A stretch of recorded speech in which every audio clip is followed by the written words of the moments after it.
Arrest செய்யப்படுவாரா Adani? ஒரு charge ஷீட்டில் ஒரு 2 பேராகிராஃப் ஒரு இடத்துல 3 பேருமே வருது. டிஎம் கவர்மெண்ட் வந்த பிறகு அந்த எஸ்சி சோலார் எனர்ஜி அந்த குரூப்போட ஒப்பந்தம் போட்டிருக்காங்க. செந்தில் பாலாஜி கிட்ட கேட்டப்போ என்ன சொல்கிறாங்கன்னா, நாங்கள் அந்த நிறுவனத்தோட தான் ஒப்பந்தம் போட்டிருக்கோம், அதானி கூடலாம் எங்களுக்கு தொடர்பு இல்லை. ஒரு தொழிலதிபர் வளரக்கூடாதா, நிறுவனங்கள் மூலிமா அரசுடைய கான்ட்ராக்டில் எடுத்து பண்ணக்கூடாதா? ஏன்னா இந்த மாதிரிலாம் வந்தால் தான் வேலை வாய்ப்பு மற்ற விஷயம். சீமானுடைய உள்கட்சி விவகாரங்களில் அவங்க காட்டுற ஆர்வத்தில் 10% கூட அறிக்கையில் பண்ணுறது. சீமானும் பெரிதாக அறிக்கை விட்டார். பொதுவாக சீமானை மெயின் ஸ்ட்ரீம் மீடியாக்கள் கண்டுகொள்வதில்லை. தாவேகா அரசியல் எதிரி, சித்தாந்த எதிரின்னு சொல்லிட்டு வந்தவங்க அதானி விஷயத்தில் கடும் மௌனத்தில் இருக்கிறார். ட்ரம்ப் வந்திருக்காருன்னா ட்ரம்ப் ஜனவரிக்கு மேலே தான் பதவி ஏற்பார். அங்கே நீதித்துறை இதெல்லாம் வந்து வேறு சரியான ஒரு ஜட்ஜி வந்து உட்காந்தா முடிச்சு விட்ருவாங்க. இன்றைக்கி இன்னும் ராகுல் காந்தி பெரிய இது மாதிரி பேசுகிறாரு, அவங்க கதையை திரும்பி பார்த்தா அவ்வளோ இருக்கும். இந்த வராகடன்ற வார்த்தையை அந்த இதை தள்ளுபடி ஆரம்பிச்சு வச்சுற சிதம்பரம் தான். அதனால் ஊழல் எதிர்ப்புன்றது காங்கிரஸ்லாம் பேசவே முடியாது. ஐயப்பா போயிடுவாங்க, விடுதலையில் வந்து என்ன நடந்துச்சுன்னு போயிடுவாங்க, வெற்றிமாறன் ஏன் பட விழாவில் கோபமாக வெளியேறினார் அப்படின்னு போயிடுவாங்க. 500 யூனிட் வரைக்கும் ஒரு தொகை, ஒரு யூனிட் எக்ஸ்ட்ரா ஆனாலும் 501 × 4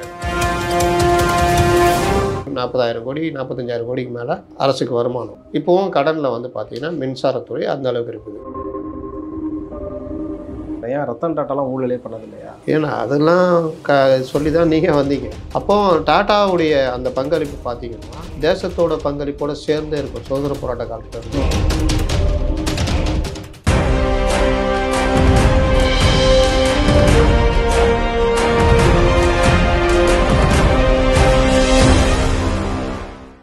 குளோப் 360 நேயர்களுக்கு வணக்கம். இன்றைய சிறப்பு நேர்காணலில் நம்முடன் இணைந்திருக்கிறார் மூத்த பத்திரிகையாளர் திரு அப்துல் முத்தலிஃப் அவர்கள். சார் வணக்கம். வணக்கம். எப்படி இருக்கீங்க? நல்லா இருக்காங்க. கடந்த ஒரு வாரமாக தமிழக மக்கள் மட்டும் இல்லாமல் இந்திய அரசாங்கத்தையே கொஞ்சம் ஷாக்காக வச்ச ஒரு விஷயம் அப்படின்னா அதானி ஊழல் அப்படிங்கிற ஒரு விஷயம். தொடர்ந்து ஒரு 4-5 ஆண்டுகளாகவே ராகுல் காந்தியும் சரி, காங்கிரஸ் கட்சியை சார்ந்தவங்களுமே அதானி வந்து ஒரு ஊழல்வாதி, அவரோட ஒரு பிம்பத்தில் தான் பிஜேபி வளருது, அவங்களோட கட்டுமானம்ங்கிறதே இவங்களை வச்சுதான்ற மாதிரி தொடர்ந்து ஒரு விஷயங்களை முன் வச்சுட்டே இருந்தாங்க. அப்போ கூட இது இவ்வளோ அட்டென்ஷனுக்கு வரல. ஆனால் இப்போ அமெரிக்க அரசாங்கம் அதானி பெயரை குறிப்பிட்டிருக்குது. அதுலேயே முக்கியமாக தமிழக அரசோட பெயரை குறிப்பிட்டிருக்குன்ற பட்சத்தில் இது எல்லாருக்குமே ஒரு அட்டென்ஷனை கொடுத்துருக்கு. அரெஸ்ட் செய்யப்படுவாரா அதானி அப்படிங்கிற ஒரு கேள்வி உங்ககிட்ட வைக்கிறேன் சார். நான் அதாவது அமெரிக்க நீதிமன்றத்தால் அதானி குற்றம் சாட்டப்பட்டிருக்கிறார். முகுல் ரோத்தகி கூட நேற்று ஒரு இது சொல்லியிருந்தார், நான் அவருக்காக வாதாடிருக்கேன், ஆனால் அவருக்காக இந்த விஷயத்த சொல்லலை, அதானி பேர் எங்கேயுமே அங்கே இதில் இல்லைன்னு. ஆனால் பார்த்தீங்கன்னா அப்படி கிடையாது. ஒரு சார்ஜ் ஷீட்டில் ஒவ்வொரு பேராகிராஃப் ஒரு 2 பேராகிராஃப் ஒரு இடத்துல 3 பேருமே வருது. கௌதம் அதானி சாகர் பேர் திருப்பி சுட்டி காமிக்கிறாங்க அந்த சார்ஜ் ஷீட்டில். இது ஒரு பார்ட்டு. அங்கே என்ன குற்றச்சாட்டுனா, முதலீடு திரட்டுவதற்காக நாங்கள் வந்து இந்த ஆர்டர்லாம் வச்சுருக்கோம் அப்படின்னு இது பண்ணுது. அந்த ஆர்டர் வாங்கிறதுக்கு இப்போ தமிழ்நாடு, சத்தீஸ்கர், ஜம்மு காஷ்மீர், ஆந்திரா, ஒடிசா இங்கெல்லாம் நாங்கள் வந்து சூரிய ஒளி மின்சாரம் தயாரிக்கிறது ஆர்டர் ஒப்பந்தம் போட்டிருக்கோம். அந்த ஒப்பந்தத்துக்கு இவங்க அந்த ஒப்பந்தத்தை வாங்கிறதுக்காக அந்த நிறுவனங்களுக்கு, அதாவது அரசு சார்ந்த நிறுவனங்களுக்கு கையூட்டு கொடுத்ததாக புகார். அதில் வந்து தமிழ்நாட்டில் வந்து ஜூலை 2022 மார்ச் பிப்ரவரி 2023 வரைக்கும் காலகட்டங்களில் இவர் வந்து இந்த மாதிரி கொடுத்ததா ஒரு தகவலை அதில் சார்ஜ் ஷீட்டில் குறிப்பிட்டிருக்காங்க, வெளியிட்டிருக்காங்க. ஆமாம். இந்த நேரத்தில் தான் செப்டம்பர் மாதம் இங்கே ஒப்பந்தம் போட்டிருக்காங்க. செப்டம்பர் 22 டிஎம் கவர்மெண்ட் வந்த பிறகு அந்த எஸ்சி சோலார் எனர்ஜி அந்த குரூப்போட ஒப்பந்தம் போட்டிருக்காங்க. செந்தில் பாலாஜி கிட்ட கேட்டப்போ என்ன சொல்கிறாருன்னா, நாங்கள் அந்த நிறுவனத்தோட தான் ஒப்பந்தம் போட்டிருக்கோம், அதானி கூடலாம் எங்களுக்கு தொடர்பு இல்லைன்றாரு. ஆனால் இதை வந்து யாருமே ஏற்றுக்க தயாராக இல்லை. அதானியுடைய பவர் பாஜக ஆட்சிக்கு வந்த பிறகு அவங்க வளர்ந்த விதம், அவங்க மூலயமா பாஜக மாநிலங்களில் ஆதிக்கம் செலுத்திய விதம், சமீபத்தில் நடந்த மகாராஷ்டிரா எலெக்ஷனில் அதானியுடைய கரங்கள் எந்த அளவுக்கு தாராவியை கைகொள்றதுக்காக என்னென்ன வேலைலாம் பண்ணாங்கன்னா அவங்க எதிர்கட்சிகளை குற்றச்சாட்டு வைக்கிறது, இந்த மாதிரி விஷயங்கள்லாம் பார்க்குறோம்.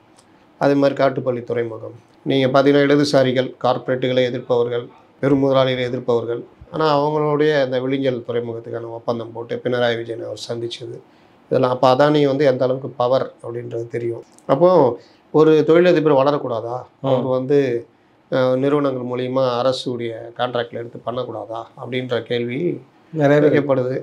வளரலாம், எடுக்கலாம், அதற்கு அந்தந்த மாநிலங்களில் அனுமதி கிடைக்கிறது, அந்த மக்களை பாதிக்காத வகையில் அதெல்லாம் ஓகே. ஏன்னா இந்த மாதிரிலாம் வந்தால் தான் வேலை வாய்ப்பு மற்ற விஷயம். ஆனால் இந்த மாதிரி ஒப்பந்தங்களை பெறுவதற்காக நாங்கள் கையூட்டு கொடுத்தோம், இந்த மாதிரிலாம் கொடுத்தோம் அப்படின்றது தான் இங்கே குற்றச்சாட்டு. அதானி விவகாரத்தில் இந்த மேட்டரில் ராகுல் காந்திலேருந்து எல்லாம் வைக்கிற குற்றச்சாட்டு. ராகுல் காந்தி குற்றச்சாட்டு வைக்கிற அதே நேரத்தில் பாஜக மற்றவர்கள் சொல்கிற குற்றச்சாட்டு இந்தியன் கவர்மெண்ட்டு மேலே அமெரிக்கா நீதிமன்றத்தில் இந்தியன் கவர்மெண்ட்டுக்கு அதிகாரிகளுக்கு துட்டு கொடுத்தாரு, கையூட்டு கொடுத்தாரு, லஞ்சம் கொடுத்தாருன்ற மாதிரி எங்கேயுமே இல்லை. மாநிலங்களுடைய மின்சார வாரியங்கள், அது அமைச்சரோ அதிகாரிகளோ அங்கே கொடுத்தது தான் அந்த சார்ஜ் ஷீட்டில் இருக்குது. அதில் பார்த்தீங்கன்னா காங்கிரஸும் இந்திய கூட்டணி ஆள்கிற மாநிலங்கள் தான் அதிகமாக இருக்குது. அப்படின்னா இது ராகுல் காந்தி எப்படி நீங்கள் கிளைம் பண்ணுறீங்க, அதை வசதியாக மறந்துடுறீங்கன்னு ஒரு கோணமும் பாஜக சைடில் வைக்கப்படுது. சரி, இங்கே தமிழ்நாட்டில் இதே பீரியடில் ஜூலை மாதம் முதல்வரை அதானி சந்தித்தார் அப்படின்ற ஒரு பத்திரிகை செய்தி மற்ற தகவல்லாம் ஓடிட்டு இருக்கு. ரகசிய சந்திப்பு போனது, ரகசிய சந்திப்பு. அதே நேரத்தில் இந்த விவகாரமாக பெருசாக வந்தோன்னா ரெண்டும் சேர்ந்து ரெண்டுக்கான பதிலை கேட்டு கேள்விகள் வைக்கப்படுகிறது. ராமதாஸ் நீங்கள் பார்த்தீங்கன்னா பெருசாக ஏடிஎம்கெல்லாம் இதெல்லாம் பெருசாக தலையிடலை, பெருசாக பேசலை. மற்ற கட்சிகளும் தோழமை கட்சிகள் ஆகிட்டாங்க. இந்த மாதிரி விஷயங்களை எதிர்க்கிற கம்யூனிஸ்ட் விடுதலை சிறுத்தைகள் இவங்களாம் வேறு வேலை இருக்குது, அதனால் இவங்களாம் அதை பற்றி கவலைப்படல. மெயின் ஸ்ட்ரீம் மீடியாக்களுக்கு ரஜினியை சீமான் எதற்காக சந்தித்தார், தனுஷ் ஐஸ்வர்யா விவாகரத்து சொல்வது என்ன, கள ஆய்வு மூலம் தகராறு நடக்கிறது அதிமுகவுக்குள், இது மாதிரி பெரிய பெரிய பிரச்சனைகள் தான் அவங்களுக்கு இதாகிடுச்சு. அதனால் இந்த விவகாரம் பற்றி யாரும் பெரிதாக பேசவில்லை. பேசினவர் பெரிதாக அறிக்கை விட்டவர் ராம்தாஸ். ஆமாம், சீமானும் பெரிதாக அறிக்கை விட்டார். பொதுவாக சீமானை மெயின் ஸ்ட்ரீம் மீடியாக்கள் கண்டுகொள்வது இல்லை. சீமானுடைய உள்கட்சி விவகாரங்களில் அவங்க காட்டுற ஆர்வத்தில் 10% கூட அவர் விடுற அறிக்கையில் சீமான் விடுற அறிக்கையில் இது பண்ணுறதில்லை. அதற்கு இவர்கள் ஏதாவது ஒரு காரணம் சொல்லுவாங்க. ஆனால் திட்டமிட்டு எப்படி அதிமுக எதிர்கட்சிகளுடைய அறிக்கைகள் கண்டுகொள்ளப்படாமல் இருக்கிறது, அது மாதிரி சீமானுடைய இதுவும் ரொம்ப எக்ஸ்ட்ரீமாக போய் கண்டுக்கிறது இல்லை. இதில் ராமதாஸ் விட்ட அறிக்கையை கூட யாரும் கண்டுக்கல.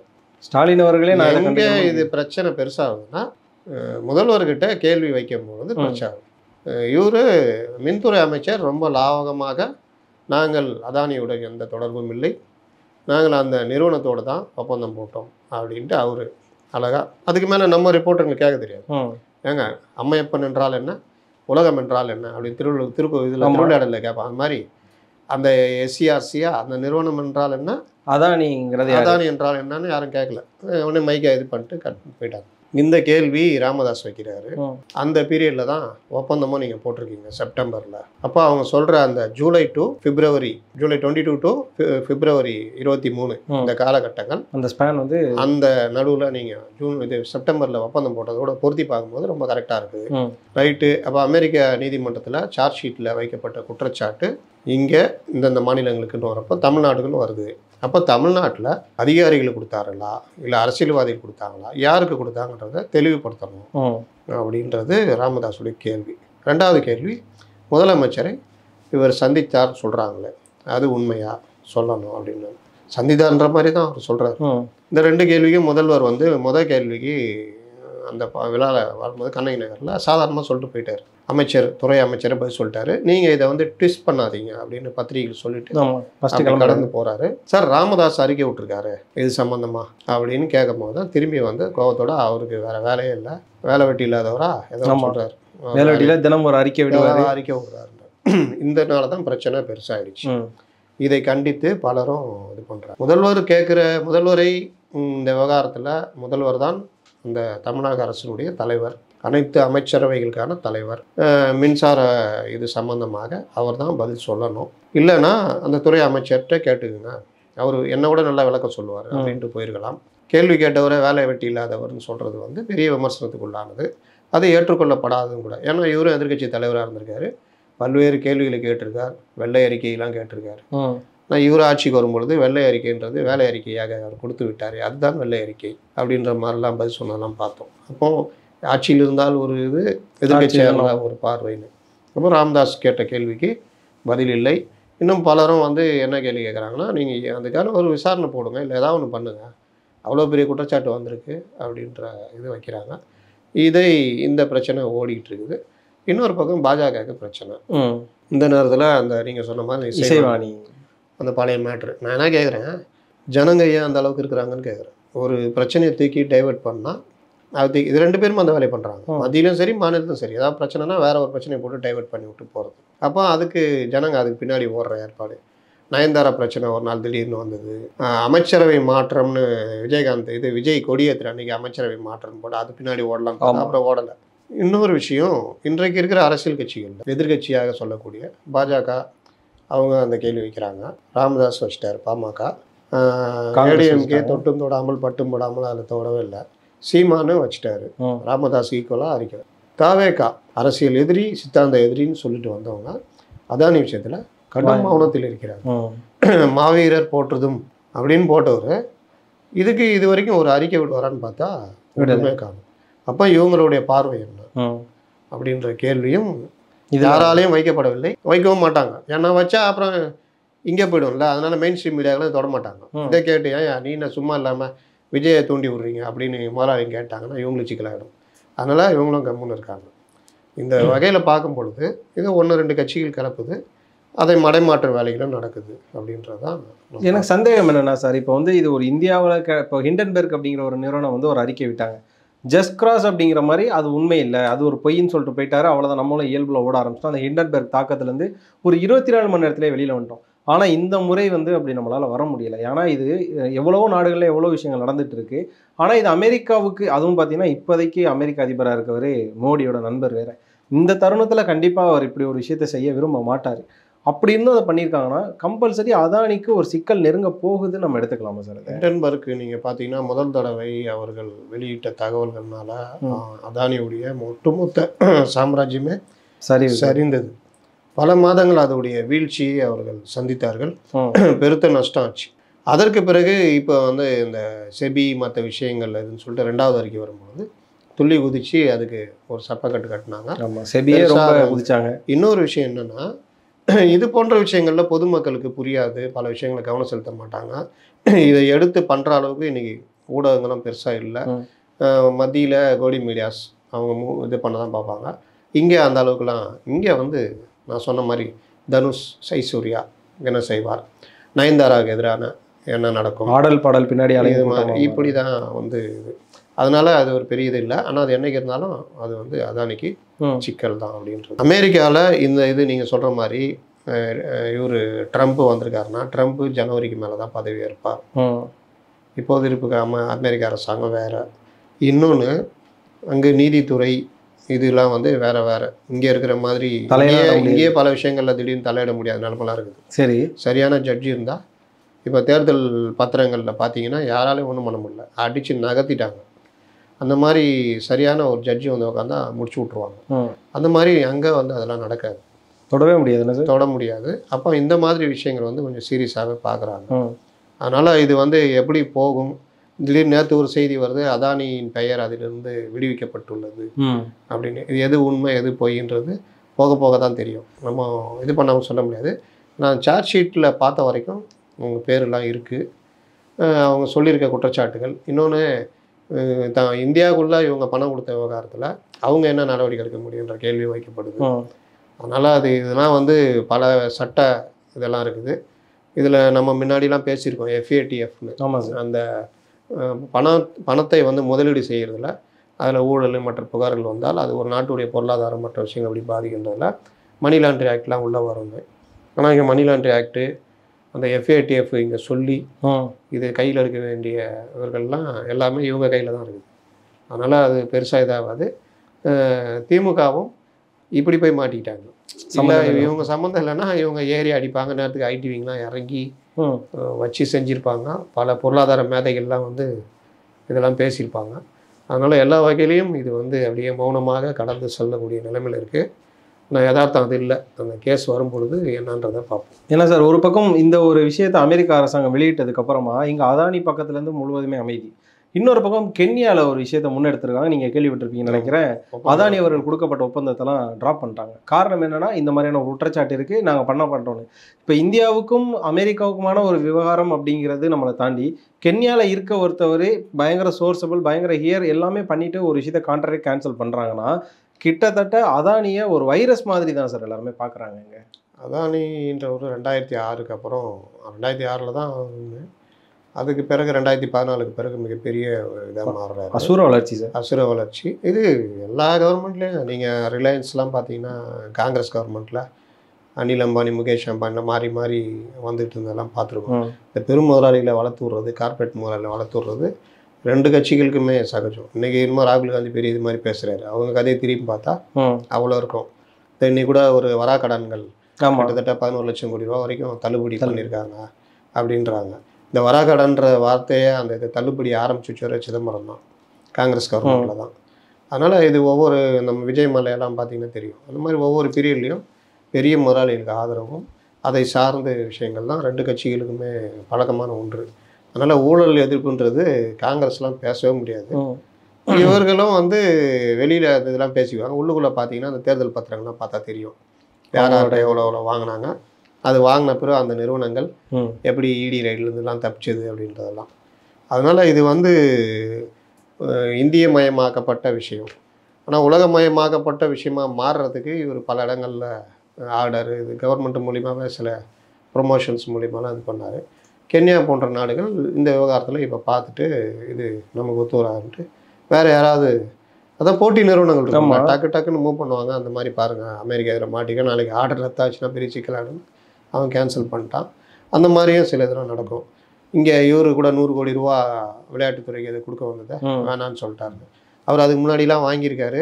அந்த தேர்தலில் விளையாண்டதே அவருடைய பணம் தான் அப்படின்ற மாதிரிலாம் சொல்லுவாங்க. எந்த அரசு வந்து உட்காருதோ அதை சார்ந்த பெரும் முதலாளிகள் பவர் ஆகிடுவாங்க. காங்கிரஸ் பீரியடில் அம்பானி முதலாளிகள் முதலைகள் ஆகிடுவாங்க. அம்பானிகளாக இருந்தாங்க. முதலாளிகள் தான் உருவாக்குவாங்க கவர்மெண்ட்டையே. நீங்கள் பணம் தேர்தல் செலவுக்கு, அப்புறம் எம்பிகள் பிரச்சனை வந்தால் அதுக்கு எல்லாத்துக்கும் அது எல்லா ஸ்டேட்லேயும் அதான் நடக்கும். ஸ்டேட்லலாம் நீங்கள் இப்போ ஒருத்தர் புதுசாக கட்சி ஆரம்பிக்கிறாரு, இது பண்ணுறாருன்னு வச்சிங்கன்னா, அவர் ஒரு காலத்தில் ஒரு கட்டத்துக்கு மேலே அவருக்கு எப்படி கட்சி தேர்தலை சந்திக்க முடியும்? தேர்தல் அரசியல் வியாபார அரசியல் தானே, முதல் போட்டு முதல் எடுக்கிறது தானே. கண்டிப்பாக சார். இவங்களாம் துட்டு செலவழிச்சு நமக்காக சேவை பண்ணுறாங்க. நீங்கள் பார்த்துருக்கீங்களா? அது மூலமாக ஒரு கான்ட்ராக்ட், அது மூலமாக ஒரு பிஸ்னஸ். கூட்டம் கூட்டுறதுக்கே ஒரு கூட்டம் நடத்துறதுக்கு 2 கோடி 3 கோடி செலவு பண்ணுவாங்க. நமக்காக நம்மகிட்ட பேசுறதுக்காக 2 கோடி 3 கோடி செலவு பண்ணி நமக்கு சேவை பண்ணுவாங்க.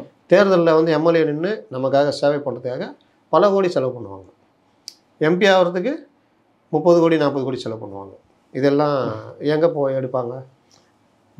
இந்த அரசியல் தேர்தல் முறைகள் தெரியுதா? இதெல்லாம் வந்து தேர்தல் சீர்திருத்தத்தில் தான் ஆரம்பிக்கணும். ஆனால் அதை பற்றிலாம் கணக்காகல. தேர்தல் கமிஷனே என்னப்பா, நீங்கள் வாங்க, நீங்கள் கடைசி நீங்கள் ரொம்ப கொஞ்சம் இதுவாக பிரச்சனையாக இருக்குதா, நீங்கள் கிளம்புங்க அப்படின்றது கூட நடந்துச்சு. ஆமாம். அதனால் இதெல்லாம் வந்து தேர்தல் கமிஷன், தேர்தல் முறையில் மாற்றங்கள் இது வராத வரைக்கும் இந்த முறைகள்லாம் இருக்கும். முதலாளிகள் தான் அரசை நிர்ணயிப்பார்கள். அதில் எந்த முதலாளி வெயிட்டோ, அவர் எவ்வளோ ஹெல்ப் பண்ணுறாரோ, வந்த பிறகு அவர் அசுர வளர்ச்சி ஆகிடுவார். அதை நம்ம அப்படியே செய்தியாக படிச்சுட்டு அப்படியே கடந்து. நான் இப்போ கேட்க போகிறது சினிமா டைலாகாக கூட இருக்கலாம் சார். ஆனால் ஒரு எப்படி சொல்கிறது, இதனால் பொறுத்துக்க முடியாமல் தான் கேட்குறேன். ஜனநாயக நாடுன்னு சொல்லி தான் ஓட்டு கேட்குறாங்க. அது திமுகவாக இருக்கட்டும், அதிமுக இருக்கட்டும், பாஜக யாராக இருக்கட்டும், ஸ்டேட் சென்ட்ரல் ரெண்டுமே அப்படி தான் ஓட்டு கேட்குறாங்க. அந்த பேசிஸில் ஓட்டும் போடுறோம். நம்மளுக்கு பிடிச்சோ பிடிக்காமலோ ஒரு கட்சி வந்துடுது.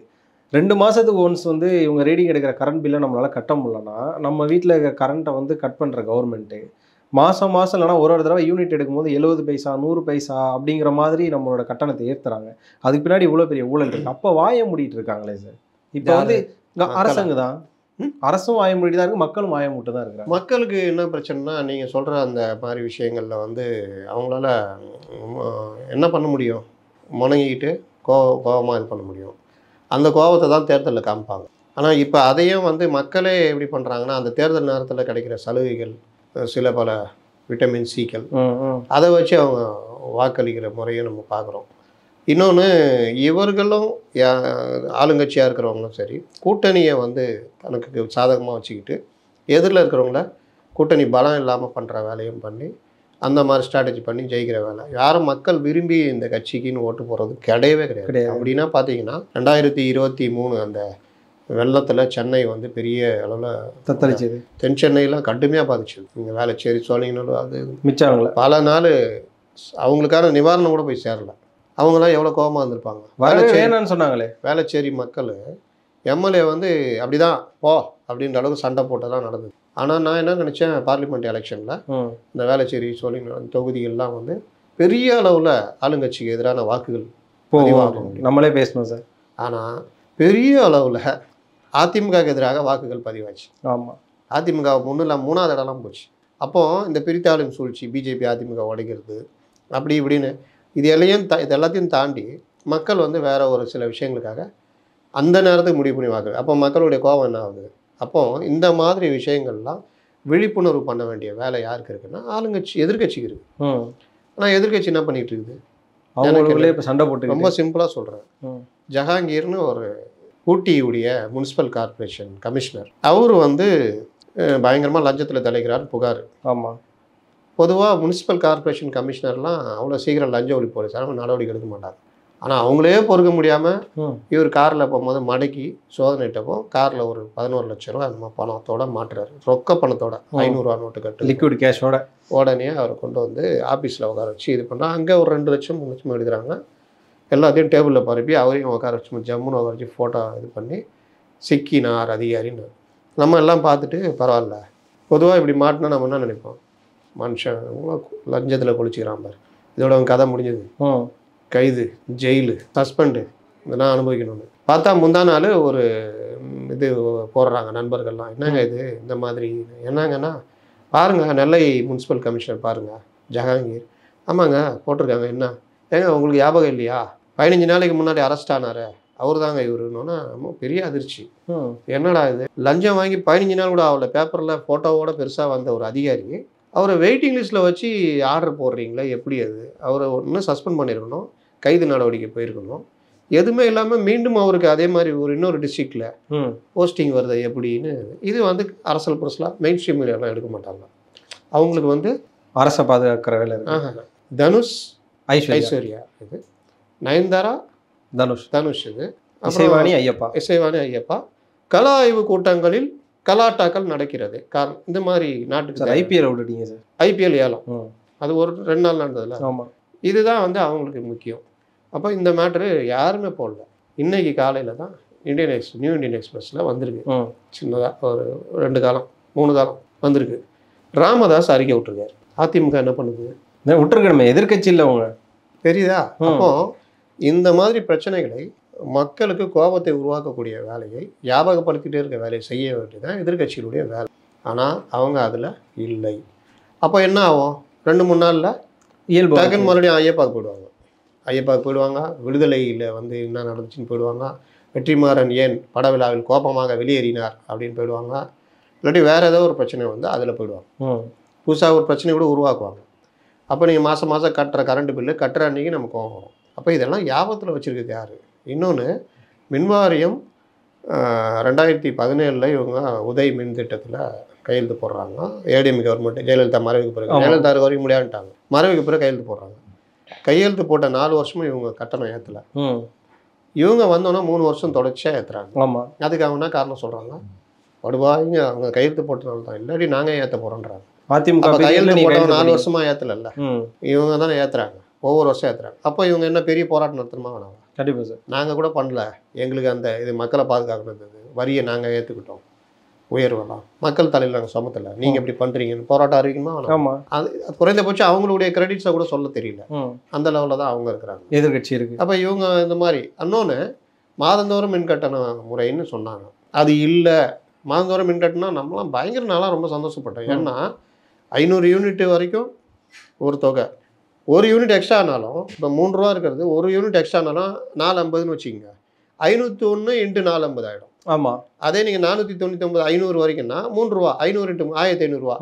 இதே 450 × 500னா எங்கே போகுது? ஆமாம், அப்படியே பல மடங்கு. அப்போ இதை வந்து 2 மாதத்துக்கானது. அப்போ 1 மாதத்துக்கு ஆகிட்டா 250 தான் நம்ம பயன்படுத்தியிருப்போம். அப்போ அதே 3 ரூபா என்ன டக்கர் அடித்தாலும் 300 யூனிட் யூஸ் பண்ணால் கூட நமக்கு பிரச்சனை இல்லை. ஆமாம், 900 ரூபாயில் முடியும். அப்போ மாதந்தோறும் இதுன்னா பரவாயில்லப்பா, நல்லா யோசிக்கிறாங்க திமுக அப்படின்னும். ஆனால் எங்கே நடந்தது? நான் ஆட்சிக்கு வந்து 4வது வருஷம் முடிய போகுது. இன்னை வரைக்கும் அதை பற்றி கேள்வி யாரும் கேட்கல. எதிர்கட்சிகளும் எனக்கு நின்றுருக்காங்க, இவங்களும் இது பண்ணல. இன்னொரு பக்கம் மின்கட்டண உயர்வு 40,000 கோடி 45,000 கோடிக்கு மேலே அரசுக்கு வருமானம். ஆனாலும் இப்போவும் கடனில் வந்து பார்த்தீங்கன்னா மின்சாரத்துறை அந்த அளவுக்கு இருக்குது. அப்போ இதெல்லாம் எங்கே, அதுதான் ராமதாஸ் கேட்குறாரு, எங்கே போச்சு இவ்வளோ ஏற்றுறீங்க, அடுத்த வருஷமும் ஏற்றுவாங்க. அப்போது இது எல்லாத்தையுமே கோவப்பட்டு நீங்கள் கேட்குறீங்களா மக்களுக்கு ஏன் இது தெரிய மாட்டேங்குதுன்னு? தெரியும், அன்றைக்கி மட்டும் யோசிச்சுட்டு விட்ருவாங்க. தேர்தல் நேரத்தில் அப்போது என்ன பிரச்சனையோ இல்லாட்டி பிஜேபி உள்ளே வந்துடும் ஏதாவது ஒன்று செங்கல் எங்களை தூக்கிட்டு போய் காமிச்சு பாருங்கள் எய்ம்ஸ் வரல, இந்த மாதிரி விஷயம் பார்க்கும்போது நம்ம கரண்ட்டுக்கு பில் கட்டுறது, பால் விலை எல்லாத்தையும் மறந்துடுவோம். நீங்கள் மளிகை சாமானே எடுத்துங்க, லேடிஸை போய் நீங்கள் வீட்டில் கேட்டு பாருங்கள். ஒரு 200 250 ரூபா கொண்டு போனால் ஒரு நாளைக்கு சமையல் வாங்கலான்னு பார்த்தா இன்றைக்கி 350 ரூபா 400 கொண்டு போனால் அதே அளவுக்கு வாங்க முடியுற நிலமை. 1 கிலோ அரிசி இன்றைக்கி 70 80 ரூபா போயிடுச்சு. அப்போ 30 ரூபா 40 ரூபா இருந்தது 70 80. துவரம்பருப்பு சர்க்கரை எல்லாத்துலேயுமே பார்த்தீங்கன்னா கொஞ்சம் உயர்ந்து பார்த்தீங்கன்னா இது வருமானம் குறைஞ்சி அதே அளவுக்கு. அப்போ அதே அளவுக்கு வருமானத்துக்கு இன்றைக்கி இது. அப்போ இந்த கோவம்லாம் மக்களுக்கு வரணும்னா நீங்கள் எதிர்கட்சி இந்த வேலையை பண்ணணும். அதே யாராவது ஒருத்தர் ஓரமாக உட்காந்துக்கிட்டு இந்த டேட்டாஸ்லாம் எடுத்து அறிக்கையாக விட்டு கேள்வி கேட்டுருந்தா அதனால வேலை இல்லைன்ட்டு போகிறாங்க. ஆனால் வேலை இருக்கிற ஆட்களும் வேலையை செய்ய மாட்டேங்கிறாங்க. இதுதான் இன்றைக்கி நிலைமை. அதனால தான் நீங்கள் இதுவே நீங்கள் எப்படின்னா அதானியெல்லாம் யோசிப்பாங்களா சொல்லுங்க. கண்டிப்பாக சார். அதனால தான் நீங்கள் இப்படி திருப்பி விட்டுறாங்க. கிறிஸ்டியன் வந்தம்மா அதுக்கு வந்து இது சரி, இவங்க என்ன சொல்கிறாங்க, எங்களுக்கு பேச்சுரிமை எழுத்துரிமை கொடுத்துட்டு அரசியல் சட்டத்தில், அதனால் நாங்கள் கேட்குறோம். அதுக்குள்ளே போவேனா, பேச்சுரிமை எழுத்துரிமை இருந்தாலும் அடுத்தவங்க மனசை புண்படுத்தணுன்றது யாருக்கும் உரிமை கிடையாது. அதுலேயும் நேற்று இந்த தாமுகாசால ஒரு அறிக்கை, மாற்று மதத்தவராக இருந்தாலும் நாம் விமர்சிக்கும் தகுதியே அரசியலமைப்பு சட்டம் கொடுத்துருக்காங்க. அப்போ பிஜேபி அந்த வேலையை பண்ண மாட்டேன் எதிர்க்கிறீங்க. நான் ஒரு மதத்தை சார்ந்தேன், நான் இன்னொரு மதத்தில் இருக்கிறத நான் பேசக்கூடாது. நான் பேசினேன்னா ஆகும். அப்போ உன் மதத்தில் என்னடா நீ, ஏன்னா எல்லா மதத்துலேயுமே மூட பழக்க வழக்கங்கள் மூட நம்பிக்கைகள் இருக்குது. நீங்கள் எப்படி கை காட்ட முடியும்? 3 வரல உங்களை நோக்கி இருக்கு. இன்னொன்று நீங்கள் உங்கள் இதில் சரி பண்ணுங்கள், அதை தான் எல்லாரும் சொல்லுவாங்க. அப்போ நீங்கள் போயிட்டு இங்கே இருந்துக்கிட்டு அந்த இதை பாடினீங்கன்னா அப்போ ஈஸியாக எதிர் அணியினருக்கு அது வாய்ப்பாக அமையும். பாருங்கள் இந்த மாதிரி பாடுறாங்க, இவங்க இந்த மதத்தை சேர்ந்தவங்க, இவங்க இந்து மதத்தை பற்றி பாடுறாங்கன்ற இது வரும். அதுக்கே இடம் கொடுக்குறீங்க, இதுதான் உங்கள் பகுத்தறிவா அப்படின்ற கேள்வி வருது. இவங்க என்ன சொல்கிறாங்க, இது எங்களுக்கு அரசியலமைப்பு சட்டத்தில் கொடுத்துருக்கு உரிமை, அதே அரசியலமைப்பு சட்டம் தான் மாற்று மதத்திலையும் மதிக்கணுன்றதையும் கொடுத்துருக்கு. 2 சமூகங்களுக்கிடையே கலவரம் ஊட்டுற வேலையை யாரும் செய்யக்கூடாதுன்றதும் அதே அரசியலமைப்பு சட்டத்திலையும் சொல்லப்பட்டிருக்கு. அதை யாரும் தூக்கிட்டு வந்து கேட்பாங்கல்ல. நீங்கள் பாஜகவை விமர்சிக்கிறீங்கல்ல, மற்ற மதத்தவரை வந்து நீங்கள் துவேஷ கருத்துக்களை பரப்புறீங்கன்னு, அதே தானே இது பகுத்தறிவு இல்லையா? பகுத்தறிவுன்றது வந்து உங்கள் மதத்திலேயே இப்போ நீங்கள் எந்த இதில் இருக்கீங்களோ அதுக்கான மூட பழக்க வழக்கங்கள், இதை வந்து நீங்கள் சொல்லி மக்களை விழிப்படைய செய்கிறது தான். ஒருத்தரை போய் கிண்டல் கேலி பண்ணுறது மற்றது கிடையாது. அப்போ இது நோக்கி தான் நம்முடைய விவாதங்கள் இதெல்லாம் போய்கிட்டு இருக்கு தான் விஷயம். இப்போ sir every action chain link அப்படின்னு சொல்லி ஒன்று சொல்லுவாங்க. ஒரு தொடர்புக்கும் ஒரு சங்கிலி தொடர்பு ஏதோ ஒன்று இருக்கும் அப்படின்னு சொல்லி இந்த விஷயங்கள் ஒரு பக்கம் போயிட்டே இருக்கும்போது செந்தில் பாலாஜி அவரோட வழக்கை விசாரித்த அந்த அதிகாரி மாற்றம்ங்கிறது இதோட செயின் லிங்க் ஆகுமா சார்? ஐஓ வந்து ஏற்கனவே அவரை ஒரு தடவை மாற்றினாங்க, இப்போ மறுபடியும் அவரை மறுபடியும் போட்டாங்க, மறுபடியும் மாற்றிருக்காங்க. அது வந்து பெருசாக வழக்கு பாதிக்கும். ஏன்னா ஐஓ தான் தொடர்ச்சியாக அவங்களுக்கு அதில் எல்லா ஒரு விஷயத்துலையும் அவருக்கு கவனம் இருக்கும். அப்போ இந்த வழக்கை ஒழுங்காக கொண்டு போனோம்னா ஐஓ வந்து இது பண்ணோம். துரதிர்ஷ்டவசமாக நம்ம நாட்டில் வழக்கை சந்திப்பவரும் வழக்கை நடத்துபவர்களும் ஒரே கட்சி, ஒரே பார்ட்டியை, ஒரே இது. அதாவது போலீஸும் இவங்க கையில் இருக்குது, குற்றம் சாட்டப்பட்டவரும் அதே கட்சியில் இருக்கார், அவங்க கையிலேயே போலீஸும் இருக்குது. அப்போ அது எப்படி இதாகும்? நீங்கள் இது பார்த்தீங்கன்னா எல்லா ஆட்சியிலுமே இந்த ஒரு இது இருக்கும், லஞ்ச ஒழிப்பு புகார் கொண்டு போய் கொடுப்பாங்க. இதில் முகாந்திரம் இல்லைன்னு அவர் வாரண்டிக்கு போட்டுருவார். போன ஆட்சியில் நடந்தது. உடனே அவர் கோர்ட்டுக்கு போவாங்க, கோர்ட்டு இதை வந்து விசாரிக்கணுவாங்க. அதுக்கப்புறம் மறுபடியும் அது எனக்கு என்னன்னு அப்படியே போயிடும். ஆட்சி மாறணும்னா எடுப்பாங்க, இல்லாட்டி வேறு ஏதாவது அட்ஜஸ்ட்மெண்ட்டில் அப்படி போயிடும். சேம் இதே ஆட்சிலையும் நீங்கள் லஞ்ச ஒழிப்புத்துறையில் புகாரோ ஏதோ கொடுத்தீங்கன்னா அதே தான். அப்போ லஞ்ச ஒழிப்புத்துறைன்றது எதுக்கு இருக்குது என்ன இருக்குன்றது ஒன்றுமே இல்லை. ஏன்னா அந்த அதிகாரிகளும் ஒன்றும் பண்ண முடியாது. அந்த லஞ்ச ஒழிப்புத்துறைக்கு உயர் அதிகாரிகளாக வர்றவங்க என்ன பண்ணுவாங்க, அதுக்கே அவங்க கஷ்டப்பட்டு அந்த போஸ்டிங் வாங்கி வந்திருப்பாங்க, யார் பிடிச்சி அவங்க வந்தோன்னா அந்த அரசுக்கு எதிராக நடவடிக்கை எடுப்பாங்களா? அப்போ இதற்கான ஒரு தன்னாட்சி அமைப்பாக யோசிச்சுதான் லோக் ஆயுக்தா அந்த மாதிரி விஷயங்கள், அதற்கான அந்த விழிப்புணர்வுன்றது இப்போது நம்மகிட்ட இல்லை. எப்படி மனித உரிமை ஆணையம், எப்படி நீதிமன்றங்களோ அது மாதிரி லஞ்ச ஒழிப்பு சம்மந்தமான இதை தனியாக இது பண்ணுறதுக்கு லோக் ஆயுக்தாவே இன்னும் கொஞ்சம் வலுப்படுத்துகிற வேலையில் பண்ணோம். நம்ம முதல்வர் சொல்லியிருந்தாருன்னு நினைக்கிறேன். ஆமாம் சார், நான் வந்தால் லோக் ஆயுக்தாவை நான் இது அதெல்லாம் தேர்தலுக்கான ஒரு ஜாலிக்கு சொல்றது 10-11 10-11 அது ரொம்ப கேட்டால் அவன் வேறு வேலை இல்லைன்னு போடுவான். செந்தில் பாலாஜி அவர்களை காப்பாற்றும் முயற்சியாக தான் இந்த ஒரு அதிகாரி மாற்றமாக இருக்குது சார். யாருக்கு எதிரான வழக்கு? செந்தில் பாலாஜி. அப்போ உங்கள் கேள்வியிலே பதில் இருக்குல்ல, அவ்வளோதான். அதனால தான் அவர் தியாகின்னு சொன்னாரா சார் ஸ்டாலின் அவர்கள்? தியாகி மட்டுமா, இதுக்குன்னு தாண்டி அதாவது தகத்தாய சூரியன் அப்படின்னு சொல்லிட்டு ஆராசாவை கலைஞர் சொன்னார். இவருக்கு அந்த அளவுக்குலாம் அந்த வார்த்தை விளையாடல் தெரியாது. அதனால தியாகி அதுன்ட்டாரு. என்னன்னா இந்த காலத்தில் வந்து சமூக வலைதள காலம். நீங்கள் இப்படி சொல்லிக்கிட்டு இருக்கும் போதே டபால்னு எடுத்து தூக்கி நீங்கள் குளித்தலையில் பேசுன தூக்கி போட்டுறாங்க. அதுதான் பெரிய சங்கடமாக இருக்குது. இந்த சைடு இதை போடும்போது இந்த சைடு இது அதெல்லாம் மறந்து தொலைங்கப்பா. கலைஞர் காலத்தில் அது கிடையாது. இதை மறந்து தொலைங்கப்பா, அவர் கெட்டக்கனவாக நினச்சிருங்க. இப்போ பாரு அவர் எந்த அளவுக்கு பண்ணுறாரு அப்படின்னு. இன்னொரு விஷயம் சொல்கிறேன், நீங்கள் டிஎம்கேவை ஆட்சி செலுத்துறதோ மற்ற விஷயங்கள் பண்ணுறதோ பார்த்தீங்கன்னா அதிமுகவிலும் வந்தவர்கள் தான். இப்போ சென்னை மாவட்டத்தை கைக்குள்ளே வச்சிருக்கிற பவர்ஃபுல் மினிஸ்டர் யார்? சேகர் பாபு. அவ்வளோதான். கொங்கு மண்டலம் செந்தில் பாலாஜி. அந்த சைடு தென் மண்டலம் எடுத்துங்க, அனிதா ராதாகிருஷ்ணன், ரகுபதி. இது பார்த்தீங்கன்னா நீங்கள் இவங்க கையில் தான் அந்த இதெல்லாம் இருக்குது. அதனால் குடுமையே இருக்குன்னு சொல்லுவாங்க. ஆமாம், அதிமுக தான் திமுகவை ஆள்கிறது, அப்படி வேணால் வச்சுக்கலாம். இப்போ சார் அமெரிக்க அரசாங்கம் வந்து கோவப்பட்டது எதுக்கு அப்படின்னா, எங்கள் மக்களோட காசை நீங்கள் பாண்ட் மூலமாக வாங்கியிருக்கீங்க, அதையே எங்களுக்கு லஞ்சமாக கொடுத்துருக்கீங்க அப்படின்னு. அதாவது தங்களோட மக்கள் மீது வச்சிருக்க ஒரு அக்கறையினால தானே சார் அவங்க கோவப்படுறாங்க. இப்போ அதே மாதிரியான கோவம் இங்கேருந்து இருந்தால் நேரம் விஜய் மல்லையாவோ இந்த இடத்துல திரும்ப கௌதமா தானே வந்திருக்க மாட்டாங்கல்ல? நான் கோவப்பட தயாருங்க. ஆனால் பணம் யார் பணம்? ஏன் பணம் கிடையாது. பணம் வந்து கவர்மெண்ட் பணம். அந்த முதலாளி எனக்கு தெரிஞ்சவர், ரொம்ப எனக்கு பல சகாயங்கள் பண்ணவர். அவருக்கு இந்த மாதிரிலாம் பண்ணால் தான் அவர் எனக்கு சகாயம் பண்ணுவார். அவ்வளோதான். எனக்கு இந்த இடத்துல ஒரு விஷயத்த ரொம்ப கேட்கணும், ஃபர்ஸ்ட்லேருந்தே ஒரு டவுட் இருந்தது சார். இப்போ அதானி அப்படின்னாலே எப்படி ஓகே, அவர் ஒரு பக்கம் ஒரு பிஸ்னஸ் மேன், ஒரு ஆண்டர்பனர், அவர் வந்து ஒரு ஃபேஸ் ஆஃப் இந்தியன் கவர்மெண்ட் அப்படின்னு சொன்னாலுமே, இன்னொரு பக்கம் அதற்கு ஈக்குவலாக ஒருத்தவங்களை எப்போதுமே பார்க்குறாங்க அப்படின்னா ரத்தன் டாட்டா அவர்களை. அவர் மறைஞ்சதுக்கு நீங்கள் பார்த்துருப்பீங்க சோஷியல் மீடியாஸ்லேருந்து எவ்வளோ யங்ஸ்டர்ஸ் யார் எவருனே தெரியாமல் நம்மளாம் ஃபீல் பண்ணோம். இந்த இடத்துல பாஜக சார்ந்தவங்க நிறைய பேர் கேள்வி கேட்குறாங்க, ஏன் ரத்தன் டாட்டாலாம் ஊழலே பண்ணது இல்லையா அப்படின்னு சொல்லி. இன்றைக்கி நம்ம ஊரில் ஒரு விஷயம் நடக்குதுன்னா இதுதான் பிரச்சனை. இப்போ ஏங்க இது பண்ணலை, இந்த மாதிரி இருக்க, இந்த முறைகேடு இருக்க, நீங்கள் அந்த ஆட்சியில் நடக்கலையா? அவங்க பண்ணாங்க. தண்ணி தேங்குதுங்க சென்னையில், குஜராத்தில் தேங்கலையா? என்னங்க அந்த மாதிரி அங்கே ஏன்னா அதெல்லாம் சொல்லி தான் நீங்கள் வந்தீங்க. அந்த மாதிரி தான் நீங்கள் ரத்தன் டாட்டா பிர்லா ஒரு காலத்தில் இருந்தாங்க. அது ஒரு வகையான காலம். ஆமாம். ஆனால் குளோபலைசேஷன் ஆன பிறகு அம்பானிகளும் ரிலையன்ஸு இவங்களும் அதானிகளும் தான் பெருசாக வந்துட்டாங்க. அதில் நீங்கள் டாட்டாவெல்லாம் பார்த்தீங்கன்னா பெரிய அளவில் அதெல்லாம் பாதிக்கப்பட்டு, ஆனாலும் அவர் ஒரு பெரிய ஒரு மோட்டார் இண்டஸ்ட்ரி மற்றதுலலாம் வந்து பெரிய லெவலில் இருக்கிறாங்க.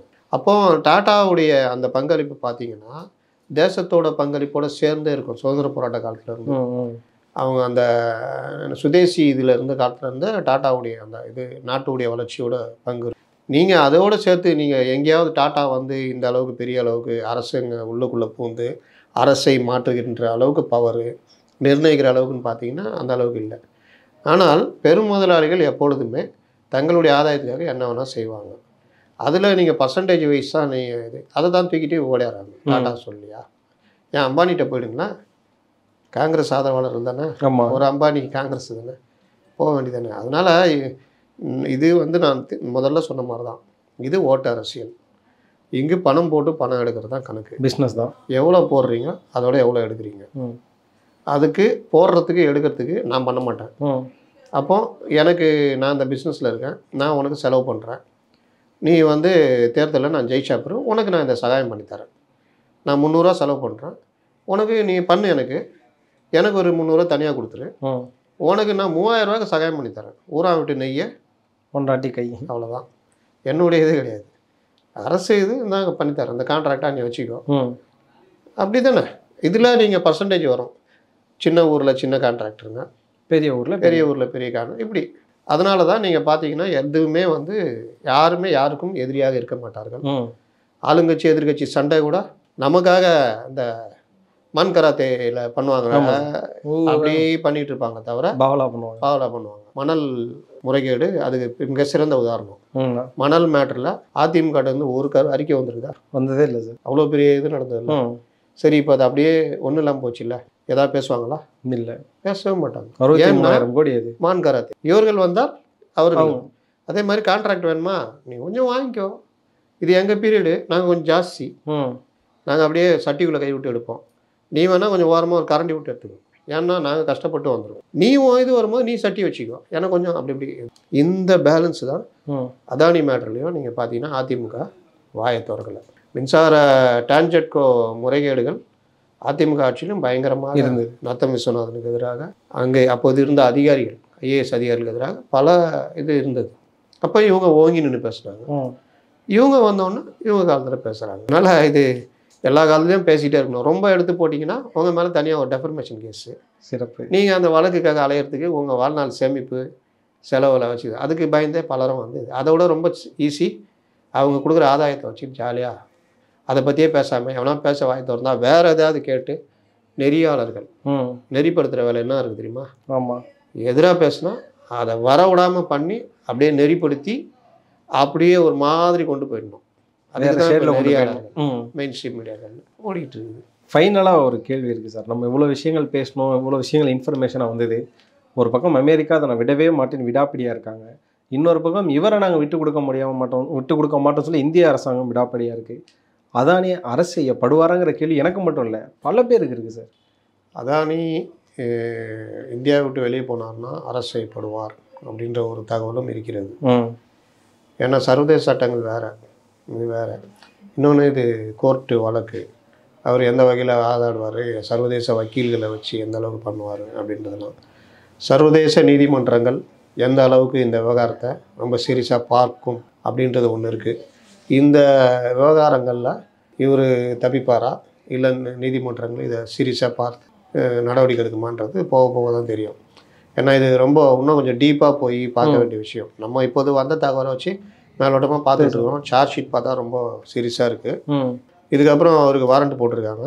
இவர் ஆஜராவாரா இல்லை அரசே வந்து அரசு தரப்பில் ஏதாவது பேசி சரி பண்ண பார்ப்பாங்களா? ஏன்னா ஜனவரி மாதம் அவர் வந்துட போகிறாரு, இவருடைய நண்பர், சித்தப்பா நண்பர்.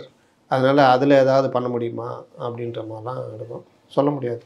காத்திருந்து பார்ப்போம் சார். காலம் பதில் சொல்லுவோம். ரொம்ப நன்றி சார். நன்றி.